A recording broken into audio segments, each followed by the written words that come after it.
Guys M590 হচ্ছে বর্তমান সময় ক্লোজ ব্যাটেলের সবথেকে পাওয়ারফুল গান। সেটা হতে পারে স্পোর্টস অথবা র্যাঙ্ক ম্যাচ, কিন্তু এটি চালানোর সঠিক নিয়ম না জানলে তুমি কখনোই এইটা দিয়ে ডমিনেটিং পারফরম্যান্স করতে পারবে না। এনিমি তোমাকে মেরে দিয়ে চলে যাবে এবং তুমি শুধু চেয়ে চেয়ে দেখবে। তোমরা হয়তো দেখেছো বিভিন্ন স্পোর্টস টিমের প্লেয়াররা মুহূর্তের মধ্যেই এই গান ব্যবহার করে একটা স্কোয়াডকে শেষ করে ফেলে। তারা এই গান দিয়ে এত ভালো পারফরম্যান্স করতে পারে কারণ তারা এটা চালানোর সঠিক নিয়ম জানে। আশা করি এই ভিডিওটা দেখার পর তোমরাও তাদের মতো এই গানে এক্সপার্ট হয়ে যাবে, কারণ এই ভিডিওর ভিতর M590 চালানোর সবগুলো ট্রিক্স এবং সেই ট্রিক্স গুলো কিভাবে প্র্যাকটিস করবে তা নিয়ে ডিটেইল ভাবে আলোচনা করা হয়েছে।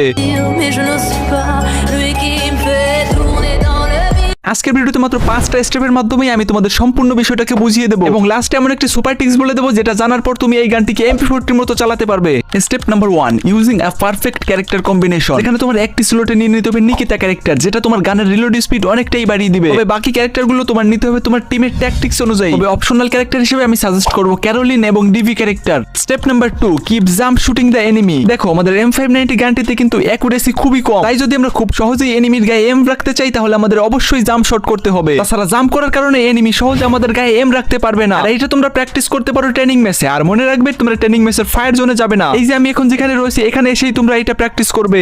Step number 3, fire and take cover. এই ট্রিক্সটা তুমি তখনই ইউজ করবে যখন তোমার টিমমেটরা তোমার থেকে অনেকটা দূরে থাকবে। তবে নরমাল ব্যাটেলেও যদি এই ট্রিক্স অ্যাপ্লাই করো তাহলে ভালো ফলাফল পাবে, যেখানে তুমি একটা পারফেক্ট ভাবে ফায়ার করেই কভারে চলে আসবা। আর এটা তুমি সহজে প্র্যাকটিস করতে পারো ট্রেনিং ম্যাচে গিয়ে। ঠিক আমি যে পজিশনে করে দেখাচ্ছি, jump fire and take cover, jump fire and take cover, jump fire and take cover. এইভাবে প্র্যাকটিস করতে থাকবে যতক্ষণ না পারফেক্ট হচ্ছে। Step number 4, using quick reload button. প্রথমেই তোমরা সেটিংসে গিয়ে অন করে দিবে কুইক রিলোড বাটন। তারপর এই বাটনটাকে তোমাদের সুবিধা মতো যে কোনো একটা জায়গায় রেখে দেবে, কারণ এটা ইউজ করে রিলোড করলে তোমার রিলোড স্পিড অনেকটাই বেড়ে যাবে। Step number 5, don't use the M590 for mid range fight. দেখো বেশিরভাগ প্লেয়ারই M590 নিয়ে মারা খায় কারণ তারা এটা নিয়ে মিড রেঞ্জে ফাইট করে, কারণ মিড রেঞ্জ ফাইটে M590 অতটা কার্যকরী নয়। তাছাড়া MP40, UMP সহ এই ধরনের গানগুলোতে মিড রেঞ্জে হেডশট লাগার চান্স অনেকটাই বেড়ে যায়, যার ফলে এনিমিরা সহজেই তোমাদেরকে এলিমিনেট করে দিতে পারে। তাই সবসময় চেষ্টা করবে যতটা পারো কাছে গিয়ে M590 দিয়ে ফাইট করা। আশা করি এই টিপস গুলো ফলো করলেই তোমরা খুব সহজেই M590 চালানো শিখে যাবে। আর সেই সুপার ট্রিক্সটা হলো প্র্যাকটিস, প্র্যাকটিস এন্ড প্র্যাকটিস। আর ভিডিও শেষে এসে বলছি, যদি ভিডিওটাকে একটু হেল্পফুল মনে হয় তাহলে ভিডিওটাকে একটা লাইক করে দিও, আর চ্যানেলে নতুন হয়ে থাকলে চ্যানেলটাকে সাবস্ক্রাইব করে রেখো। তোমাদের সবার জন্য শুভকামনা রইল। Good bye.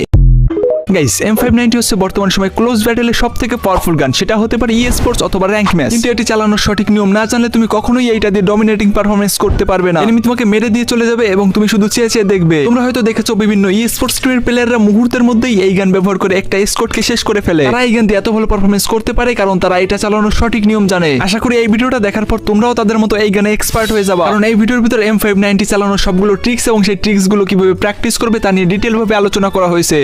Mais je ne suis pas lui qui me fait tourner dans le vide. আজকের ভিডিওতে মাত্র 5টা স্টেপের মাধ্যমেই আমি তোমাদের সম্পূর্ণ বিষয়টাকে বুঝিয়ে